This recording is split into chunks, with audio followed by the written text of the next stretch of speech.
So over the last 10 years, I've built a $10 million online education business that runs almost entirely through email marketing, which is to say the majority of our sales come from email. And over 10 years, we've gotten pretty good at doing this. We've sent over 10 million emails. Our open rates are great. We have a thriving community. But what matters when it comes down to it is that we make a lot of money through email.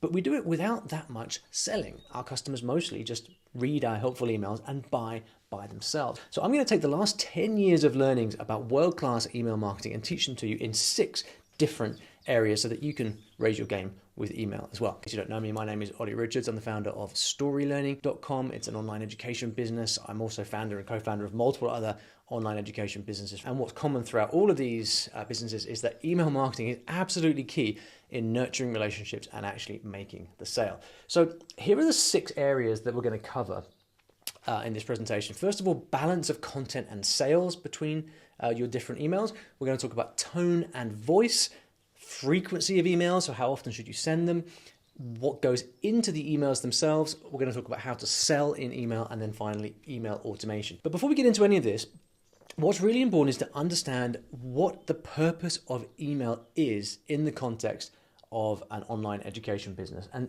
I thought about this earlier. Here's what I came up with. So the overall goal of email marketing is to become an indispensable voice in the life of the reader, such that value exchange of products and services becomes a natural and desirable product of the relationship. So a little bit wordy, but the point here is that you're not using email as a transactional way just to make money. You are actually becoming part of the life of your audience because they want to hear from you. They want to learn from you. They have nothing but high regard for you. And then when it comes time to actually offer something for sale, it's just a no-brainer exchange. They want the thing and they're happy to pay for it. So let's start with part 1, the balance of content versus sales in your emails. This is important because people ask, how much content should I send? And then when should I sell? What is the right time? As if there is some kind of magical system. But my fundamental approach to this, and this extends beyond email into brand in general, is that content is marketing, is sales, is brand. All of these things function together, because it's not like when you finally decide to sell something and someone lands on the sales page that a prospect is arriving at you completely cold with no idea about what you are. If you put out content or you email regularly, then that already forms their impression of you. They know whether they can trust you. They have an idea of what your brand is about. And so the right way to approach this is to always be conveying the messages that you want to convey about the ethos of your brand. And we'll look at this a lot more as we go through the presentation. But when I actually sit down to write an email, I'm generally thinking about 2 things. I'm thinking about teaching something and I'm thinking about entertainment, and this combined is what you could call edutainment. I've heard it called other things in the past, infotainment, whatever. The point is that we don't want to be hard teaching in email, writing long, dense emails where we're teaching stuff. We want to be combining good quality teaching with entertainment, so that people learn something and also look forward to receiving your emails. Because we've all got a lot of boring stuff in our inboxes, it's very important that there is some levity and some entertainment in there. We're going to talk a lot more about that. With this edutainment, what we are trying to do functionally is to solve the problems of the people on your list. You want people on your list who have a very specific burning problem, one that you are able to solve. That's what you should be doing with list building, is building a list of people who have the specific problem that you can solve. And so with the emails that we send, we want to be solving their problems with 3 different things: information, stories, and offers. Right? So information being the teaching that you help, that you offer. Stories being the kind of the easiest kind of default for entertainment and communication, and offers, which are products or services that you sell. On the topic of offers, when the time comes to sell, whether it's a product launch or a promotion or whatever, it's important that you do actually sell when the time is right. You can't do this with any kind of guilt or shame. You sell forthrightly and with confidence.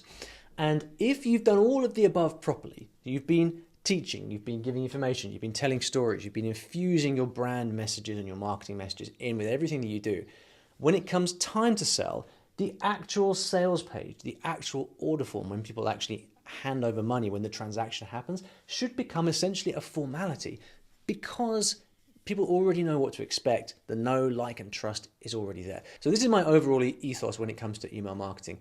This is not normal. Most people don't have this. You have to develop this this way of thinking about your list and how to communicate with them. Now, tone and voice. Why is this important? It's important because when most people sit down to write an email, they end up writing as if they were sending an email to their boss.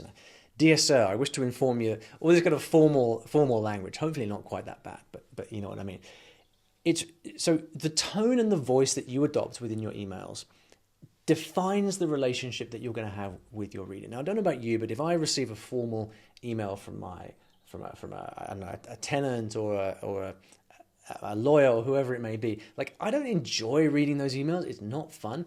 But if I receive an email from a friend, I enjoy reading that. It's something that's light, it's entertaining, something that I want to read. And so we want to adopt the posture of a friend, not of someone who is formal, not a teacher. Right? And the way that I like to think about this is that you, as the sender of the email, the conveyor of the information, want to be basically a more experienced best friend after a couple of beers. So this is someone who is more experienced than you on the topic that you're teaching about. You're a kind of best friend, so there's not much of a filter there. And you've had a couple of beers, which means you're a little bit loose with your tongue. You sometimes make little slips. You say things that perhaps you shouldn't. This is important because this is the way that actual friends communicate. So I promise you, if all you do is sit down and write an email and you write it to one of your friends from high school or something like that, you are instantly going to adopt the right tone for emails. It's critical that this is from an individual, not from a brand. And this is obviously something that's important to hear for anyone who is writing on behalf of a company. People don't want to be communicated to by brands, corporate, and certainly not some kind of some just wishy-washy AI bullshit. You want communication from an individual. So you write using the first person, not we. It's I, and I'm speaking to you as an individual, as that best friend after a couple of beers. And when we're writing, we want to do a few things very intentionally. We want to showcase personality, we want to be interesting, and we want to embrace imperfection, which is very difficult for people to do because your English teacher from school are marking up your whole essay in red pen. But when a friend is writing you an email, they don't go back and proofread the whole thing. They just smash it out and hit send with like mistakes and all.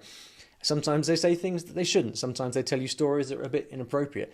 This is the posture that we want to adopt. Okay, so there's nothing wrong with typos.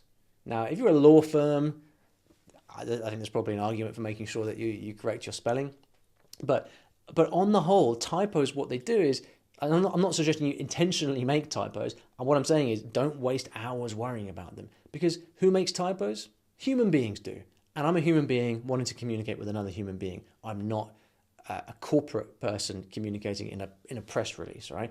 So with typos, with humor, with personality, with inappropriate jokes from time to time, what it does is it creates this bond between you and the reader, and it makes it so that they look forward to your emails and they appreciate them. And that has a few implications for the actual style of writing. Okay, so first of all, you want to write in short sentences.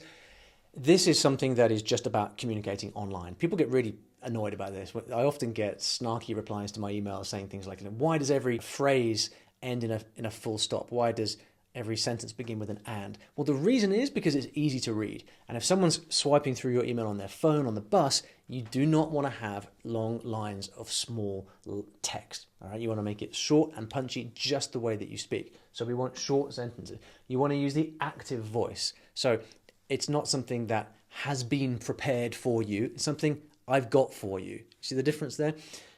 Emotive language and emotive words are super important. So something doesn't you don't you don't remove something from the box, you yank it out of the box, you tear it from its packaging. We use words which pop, which bring the word off the page and make it alive.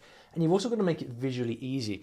Here's an example of an email that looks easy to read, and here's an example of an email that doesn't. It's on you to make sure that your email is easy to read, is easy on the eye, whether that's consumed on a desktop or on a small mobile phone screen. All of these things are important because if you don't do this, what happens? Your emails don't get read by any other than your absolute diehard fans. We want our emails to be easily consumable by everyone.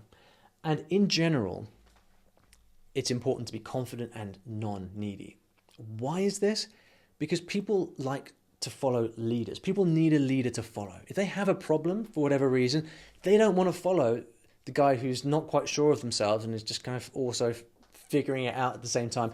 They want to follow someone who has got their shit together, who knows what they're doing, and is going to be able to lead them through their problem to the solution. So this is a lot easier to do when you're writing than when you're speaking. If you're not a particularly confident person, that doesn't matter here, because the great thing about writing is you've got time to compose the text that you want to send.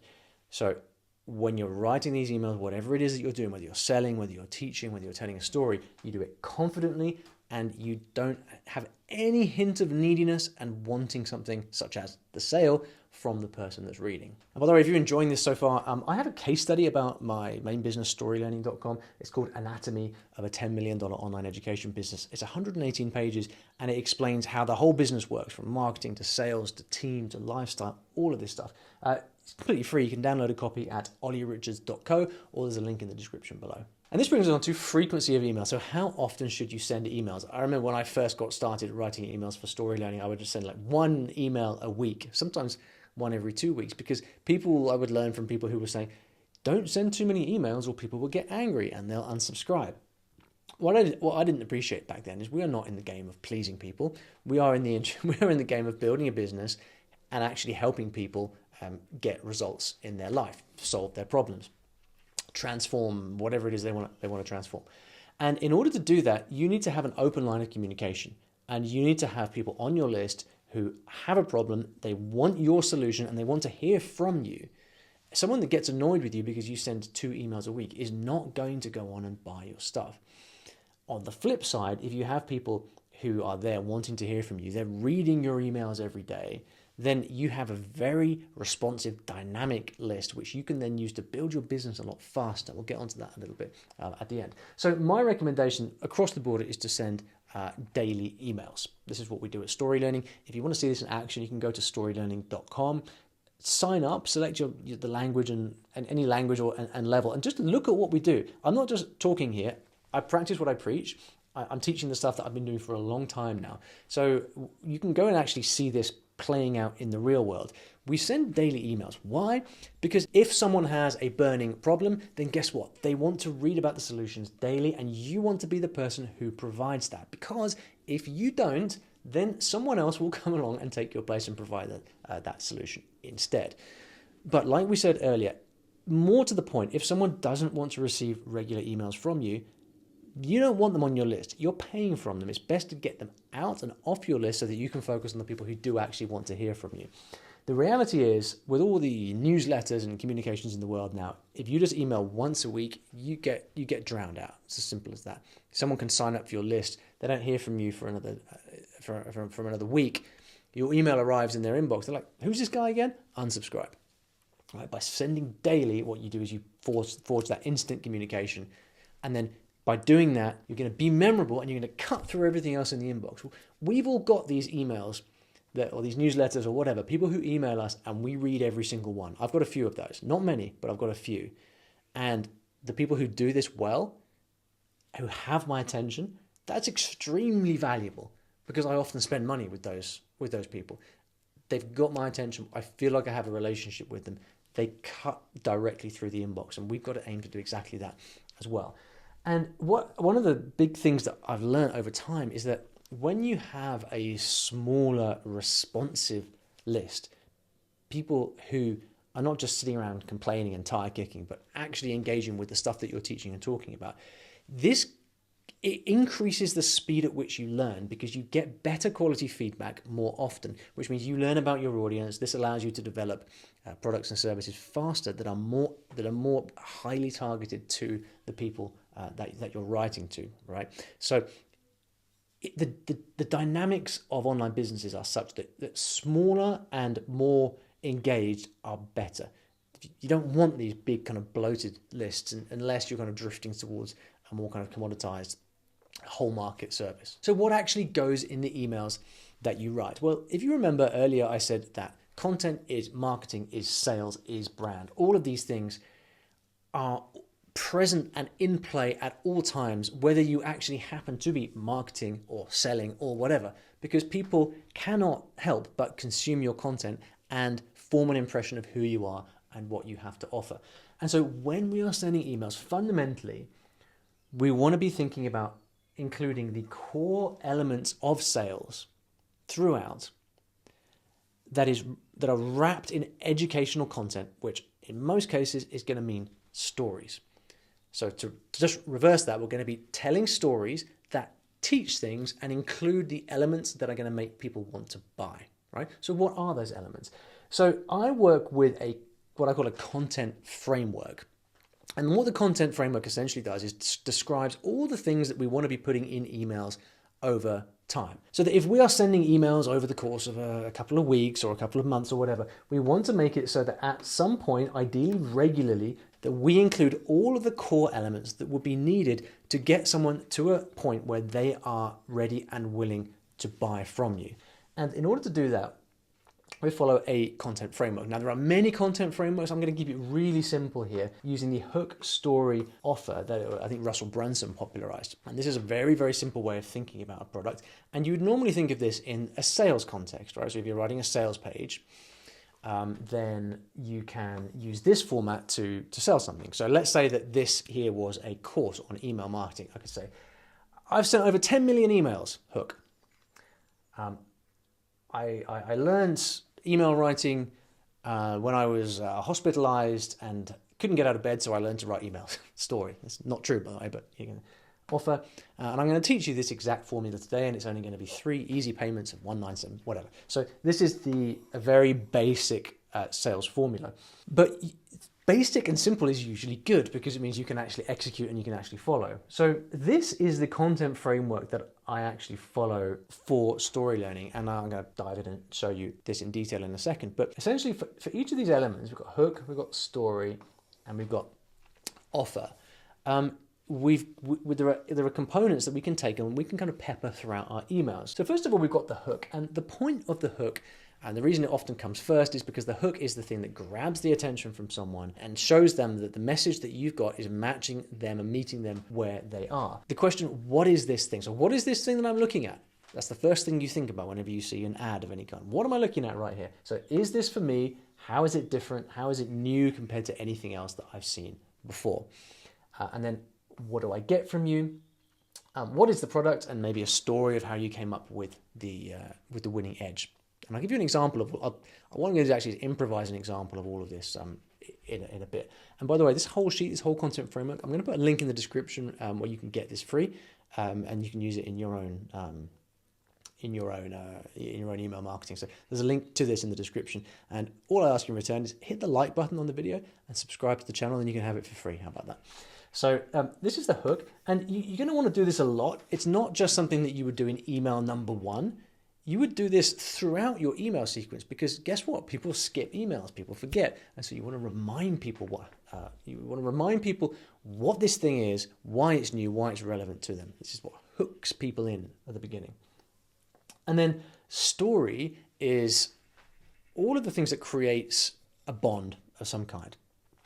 Story is a way of conveying information memorably so it doesn't get forgotten. It gets easily processed, easily understood, and doesn't get forgotten.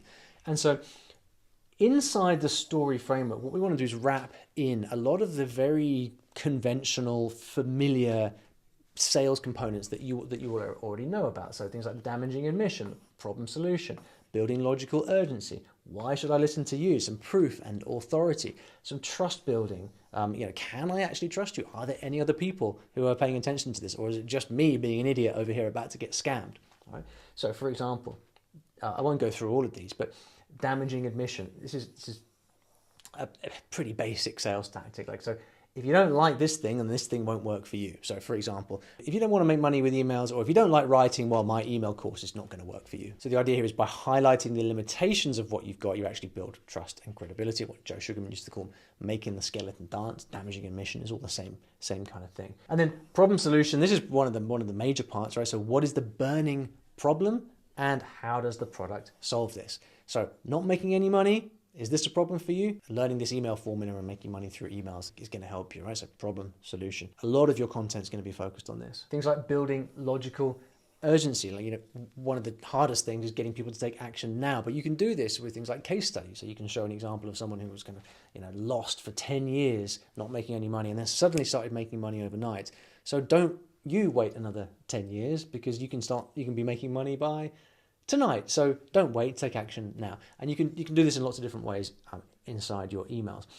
And remember, just to state the obvious, we are not, the examples I'm giving you here, you are not going to say that in your emails.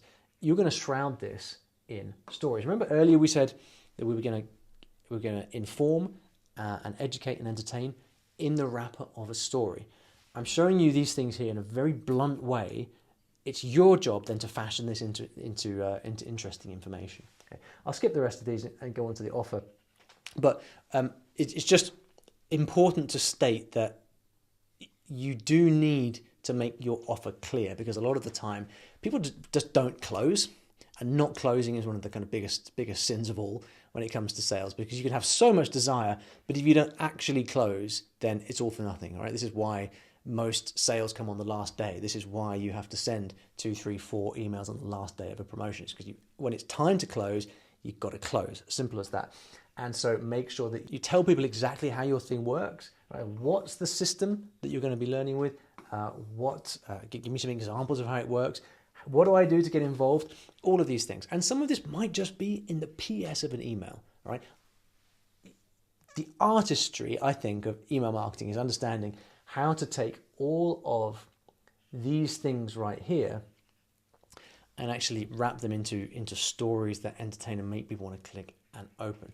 All right. So what I'm doing when I'm thinking about emails is over the course of all the emails that I might send in a campaign or whatever, over the course of a month of newsletters, whatever, I'm trying to wrap the core elements of sales in stories and make it so that as I'm teaching, as I'm helping, as I'm solving problems, I'm also injecting all of these things so that when it does come time to make an offer and someone ends up on the sales page, they are pre-sold because I've been doing all of this stuff.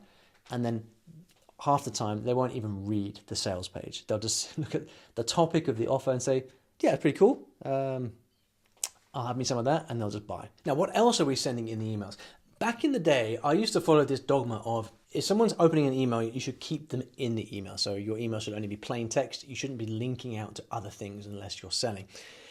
What I found was, after a lot of testing, by including lots of other media in there, linking out to podcasts, blog posts, YouTube videos, events, whatever it may be, this actually massively increased our open rates. And I think the reason for this is that in a world where people are very, very inundated with noise and information, the more three-dimensional you can make yourself, appearing on video, hearing your voice on a podcast, actually turning up at an event, the more real and multi-dimensional you can make yourself, the more trust is built and the more people actually end up paying attention inside their inbox, right? So what I do now is I very deliberately combine regular plain text emails with linking out to different types of content, multimedia, my YouTube channel, whatever. It massively increases trust by doing that, because the intimacy of a video or a podcast really moves the sales process and the relationship forward. Also, even when I'm sending content emails, I'm teaching something or telling a story, I'm still going to include links and PSs that lead to product, but it's very light touch and contextual, and it just gives it's like dropping breadcrumbs so that those people who are interested can go and see what you've got and maybe buy, and you'll actually get a lot of sales from PSs. So I'll show you in a minute how in a typical email funnel, I might send 10 days of mostly content emails, but I will always have a PS at the bottom that links out to the product, because again, if someone has a burning problem and they're looking for a solution, don't make them wait 10 days for it. If you've got the solution, then you should damn well give it to them. But rather than throwing it in their face with a sales email, what you can do is you can use PSs and contextual links to allow people to self-select and explore and go a little bit deeper if they want. All right. So we're not withholding the sale; we're leaving a pathway to it. But the main focus of the email content is actually going to be it's that edutainment, it's stories, it's educational content. The other big thing you can do when you've got an email list, which is really, really underutilized, is using your email list to actually grow other media. So for example, in my personal brand, at ollyrichards.co, like where the case study is from that I showed you earlier, I have automated emails. 1 in every 3 emails, I believe, sends people to my YouTube channel. So it'll be a very short teaser text and then a thumbnail of the YouTube video, and I'll get people to click through and watch the video. Let's say I'm paying to grow my email list. I'm then leveraging that asset to also grow other types of media. Like I'm getting traffic to my blog. I'm getting people to subscribe to the YouTube channel, follow me on Instagram, whatever it may be. So always look for this extra capacity that you've got within your assets. And if you've got a big email list, use it to seed your YouTube channel or your podcast or whatever it may be. The other big question I get a lot is on length. How long should my emails be? I'm afraid there's no answer. An email should be as long as it needs to be in order to make the point you want to make, and no longer. And this goes for any type of writing. How long should a newsletter be? How long should a sales page be? Any form of writing should be as long as it needs to be in order to make the point or deliver the lesson that you are trying to deliver, and no longer. There's an emphasis on concision but thoroughness there. But that's not good enough for people, because they're like, yeah, but should it be longer? Should it be shorter? So what I say to people that if you are new to this, if you're really not sure what you're doing, I like to use 400 words as a rule of thumb, right? So if you really don't know what you're doing and you just want a guideline, then I would say start with 400 words. It's not that, it's enough to actually help someone, to actually make a point, to teach something, but it's not so long that you can just waffle on for hours, which I can very easily do, as you can probably tell. So 400 words is a good thing a good starting point, but I would really encourage you to experiment beyond that. I write emails that are 50 words. I write long form emails that are 2,000 words. There's a purpose behind all of them. But of course, the point of an email list is to sell, right? If you already had a business and you are adding an email list onto it, then you will 100% want to be using that email list in order to sell. You don't just want to have something that's now sucking up your time writing emails and not making any money from it. So how do we go about selling with email? Well, the number one thing is to sell properly and with conviction when the time is right. We've covered this already, right? The problem with this kind of like half-assed selling here or there, like hiding behind a wall and sort of whispering, hey, I've got this thing for sale, and so just not being clear about how you're sending emails, is that the problem with this is that when it actually comes time to sell during a product launch or a promotion, you're not all in, because you kind of start having these doubts over, oh, well, I've been selling for quite some time. I don't want to oversell. People are going to get annoyed, etc. So typically what I do is, for the most part, I'm sending content all the time. I mentioned at the beginning of the video that we don't at Story Learning, we don't even really do that much selling. What I mean by that is 90% of the emails that we send are helpful content, stories, things like that. And yes, there are PSs and contextual links to products, but there's no selling actually going on. Because we give so much value during that time, we're sending people to these amazing videos and blog posts and stories and things like that. When we're actually entering a promotional phase, which for us is typically about 5 to 7 days, we sell. It's like all the pretense comes off now. We've been giving you all this amazing stuff for free, but now it's time to sell. And so when it comes time to sell, you sell properly without shame. You recognize the value that you have to offer and the exchange that's there, and you allow people to purchase from you. Within the context of email marketing, because if you're doing your job properly and you're doing all the things that I've been telling you here, people will already be understanding your business, your marketing, your brand. A lot of people will be going and buying every day on Evergreen because they want the stuff that you've been offering them. Functionally, when you enter a sales period, a lot of the point of this is actually to just spur action. You're not actually trying to convince people that they need to buy your thing. A lot of the time people have this, most of the time, this image of sales is like you're this kind of high pressure trying to convince someone that they need something. It's not that, because if you're doing your job properly by building your brand, people already know whether they want your stuff or not in reality. All right. The purpose of a promotional period or sales period is actually to spur action, because there's a deadline. And this is why, unfortunately, we need deadlines. I wish we didn't. I think we all would prefer a life where there was no deadlines. But because of human nature, deadlines are the only way that most people will actually take action. Because absent the deadline, you would just think, well, I'll think about it next week. It's the deadline that it doesn't force people, it doesn't convince people. It makes them get off the fence. either way. And if they don't want it, that's fine. But if they do want it, now's the time. And it's with these regular promotional periods that have urgency and scarcity that we actually manage the sales cadence and the cash flow cadence of an online business. All right. So this is how I think about a sales or promotional period over email marketing. It's just simply to spur action. And as I've said a few times already, when you do that, the sale itself becomes a formality because all of the content that you've already been putting out over email, all that relationship building, all that positioning you've been working on has convinced someone they either need your stuff or they don't. So the sale is a formality. This is why people don't often read sales pages when there's an audience relationship there. All right. Now, when it comes to a sales cycle and we're selling over email, there are many different ways of doing it. We sometimes do launches which are over 2 weeks. We recently did one that was like about 3.5 weeks long. But typically, the way that I think about it is, okay, you've got people who are on your email list. Some of them are opening emails. Some of them aren't. Nobody's opening all the emails. So you need to send enough emails to effectively get everybody's attention and deliver the messages that you want to deliver. And in most cases, a good rule of thumb is it's going to be about 5 to 7 days.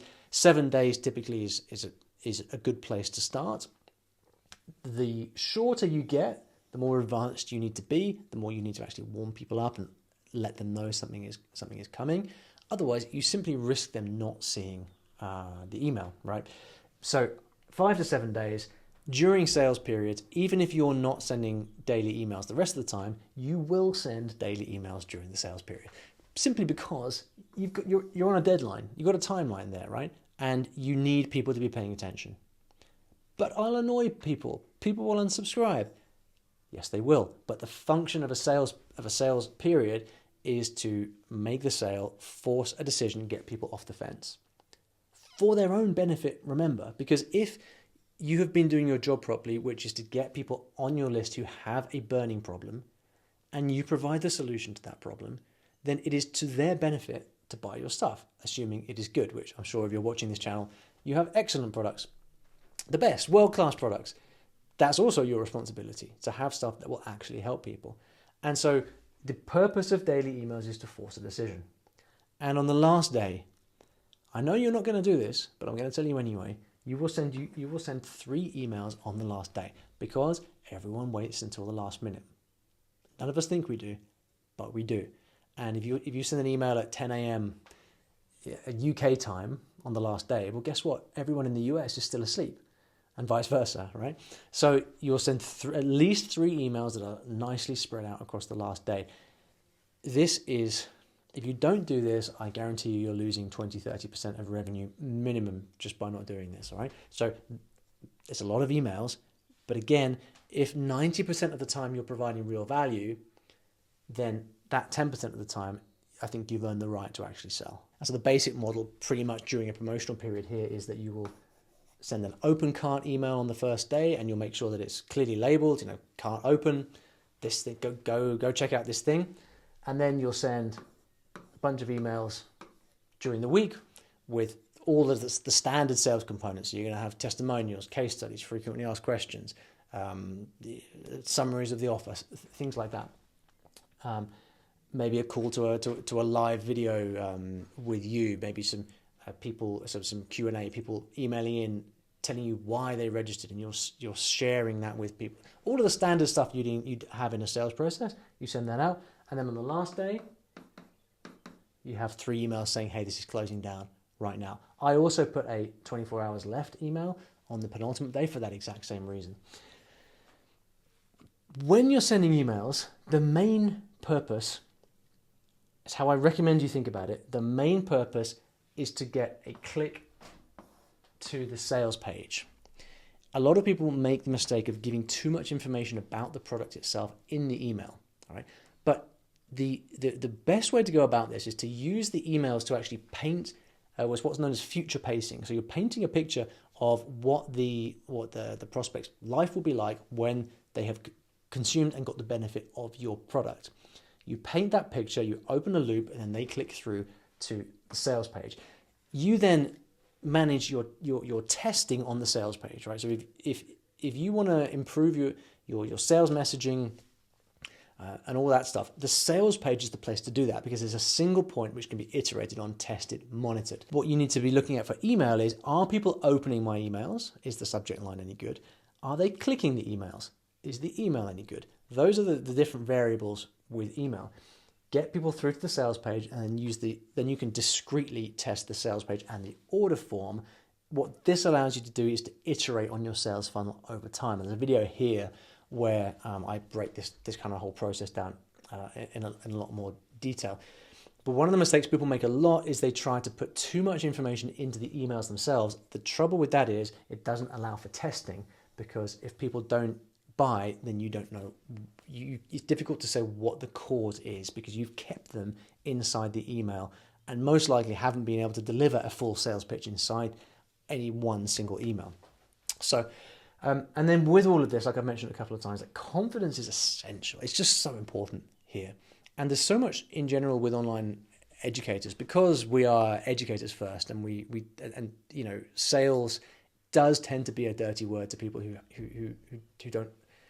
Well, there's a lot. Let's face it. There's a lot of bad sales out there.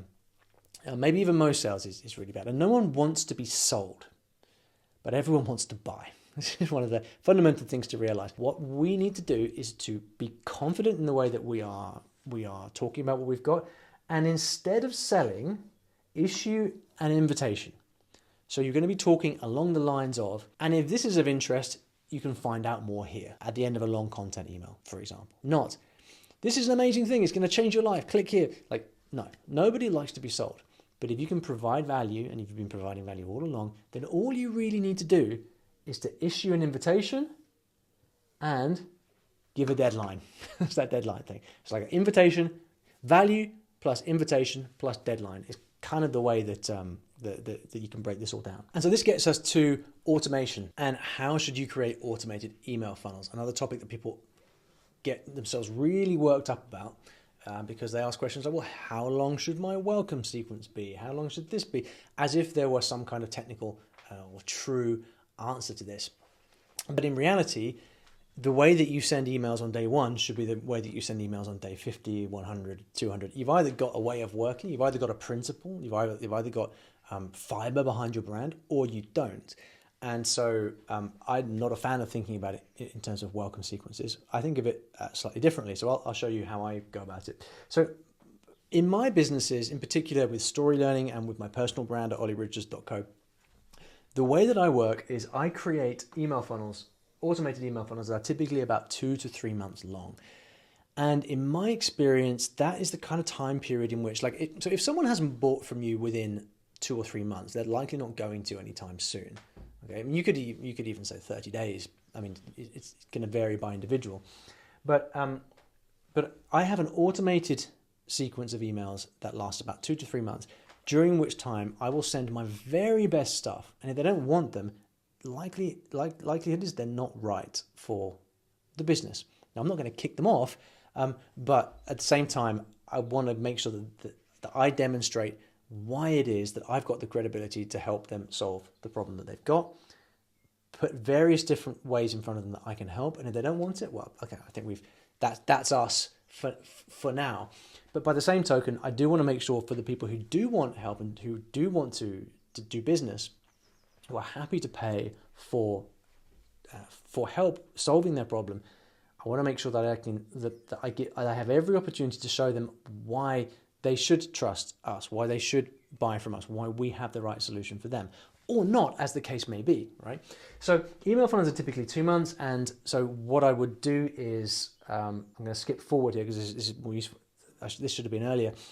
For those first 2 or 3 months, new leads are suppressed, meaning that they don't receive broadcast emails, right? So someone will come onto our list, they'll have 2 or 3 months of automated emails, and they will not receive anything else. They will not receive our weekly newsletter or anything else during that time. And then I use a system of what I call loops. And again, the purpose of this is a little bit like earlier when we were talking about the email sales page order form hierarchy or process. We want to isolate them so that we can test and iterate. It's the same thing here with our email loops. It's silly to think that the first set of automated emails you write are going to be as good as they possibly can be and need no improvement. They obviously will need that, right? And so a system of loops allows you to deduce how people are responding to them, how effective your sequences and offers are, so that you can then iterate and improve on them later. Right? So a system of loops works generally like this. I will give people 10 days of content followed by a 5-day sales period. So what it will look like is they join the email list here and they're going to get 10 days of content. This blue block is content. What I'm going to be sending them all of my best stuff, including stories, linking out to videos, teaching them some stuff. After 10 days, I'm going to go for a very short 4 or 5 day sales period where I'm going to be saying, you got this problem, right? Here's a solution and here's a special offer that's valid for the next 5 days. There's usually some kind of incentive there. Following that, what do? We start another 10-day content loop, usually from a different angle. We might start sending more videos, or we might start taking a different angle in the content. After which, we'll make another 5-day sales period. This might be, it could be the same thing as this, but it could be with a payment plan, for example. So the same thing, but with a slightly different offer. It could be a completely new product. It doesn't really matter. What you're looking to do here is figure out what are the reasons that people aren't buying, and then staging and staggering your offers so that you meet them where they are. So for example, at Story Learning, one of the objections that we have a lot is that our courses are too expensive, and that's because our courses are quite premium compared to the rest of the market. So one of the things that we do is we say, if people haven't bought within the first 6 weeks or so, 3 or 4 weeks or so, we say, okay, I understand the courses are kind of expensive, have a payment plan. Same product, but it's more affordable. And we do that because we know the pain points of our audience. Following that, what do? Same thing again, 10 more days of content followed by an offer. And so we would call these loops. So we have loop 1, loop 2, loop 3, loop 4, loop 5, loop 6. What this allows you to do is to go in and look in it at, for every loop, what are the open rates? What are the click-through rates? What's the performance of these various different offers? And if something's not working, well, guess what you can do? Remove it and then try something else there instead, without messing with everything else that's going there. And so this system of loops is just really, really handy for testing different angles, different offers, and getting to the point where you have a very optimized business. And I think one of the problems that online entrepreneurs in general have is that they don't set up their business properly for testing, and they don't spend enough time actually testing different things. And that inevitably means they end up leaving tons and tons of money on the table. And like I said, during this time, the new subscribers are suppressed from email broadcasts. So they're not getting anything else from us over email. It's just this stuff that we have planned. And at the end of all of that, once they've finished all of that stuff, and if they haven't bought, if they have bought, they go off to different things. But if they haven't bought, then we lift off the suppressed tag and we move them. They start to receive broadcast tags, so that now anything else that we decide to send out, whether it's for a weekly newsletter or for a brand new product launch or whatever, they are now going to get those emails. But if you found this stuff useful and you want more details on exactly how we structure these loops in our different email campaigns, then check out this video over here, which gives a deep dive into all of that, including a bunch of stuff that I didn't even mention during this video.